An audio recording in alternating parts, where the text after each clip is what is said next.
Questo tutorial ci consente di vedere come realizzare una barra partendo da dei T-base scansionati. Realizziamo una barra tradizionale, quindi il punto di partenza è con il disegno delle margin line. Questo flusso di lavoro lo utilizziamo quando non abbiamo delle librerie virtuali con questi T-base, oppure se li abbiamo modificati, magari riducendoli per problemi di spazio.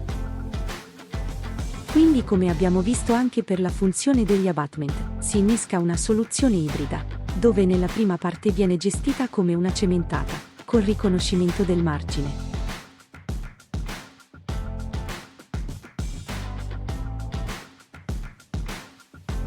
Nella seconda parte invece si passa all'utilizzo del modulo impianti.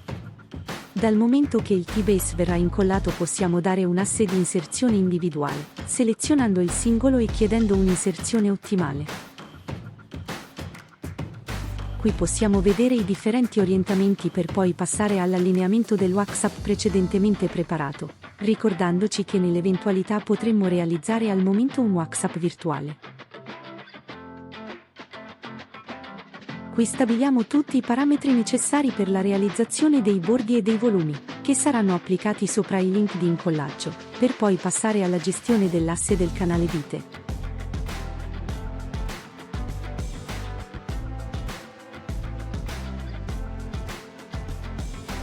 Possono essere spostati e modificati con tutti i nostri parametri, gestendo ovviamente anche il diametro.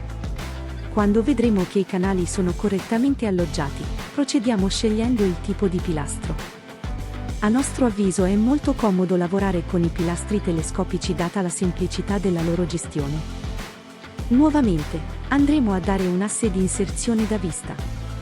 Mettendo il pilastro con una perpendicolarità rispetto al monitor, clicchiamo su asse di inserzione da vista.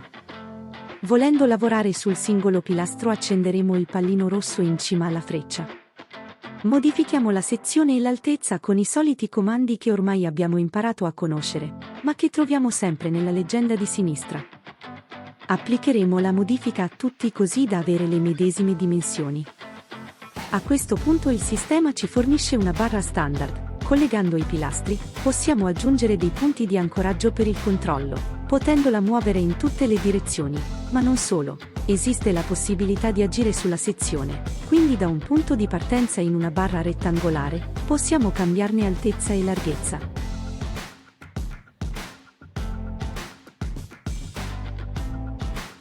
O addirittura, questo può essere anche differenziato su una porzione della barra.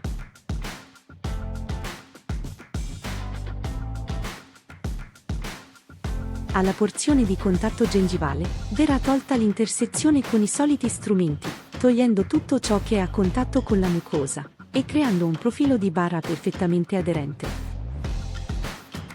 A questo punto il nostro wax-up che vediamo in trasparenza, anch'esso adattato al profilo gengivale.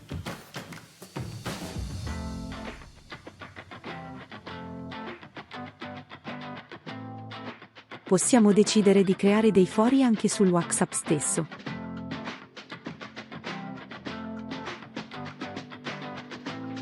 A questo punto il passaggio successivo è quello di creare una barra priva di sottosquadri, quindi ci creerà una sorta di proiezione della barra sulla mucosa in modo tale che non ci siano aree di sottosquadro.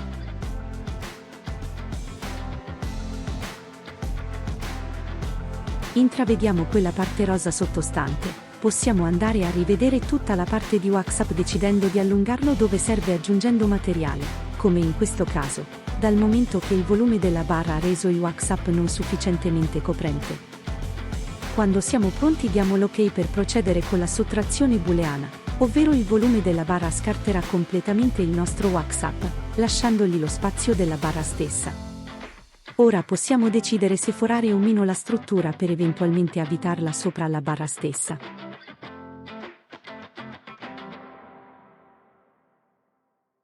Ora abbiamo terminato il flusso Overdenture.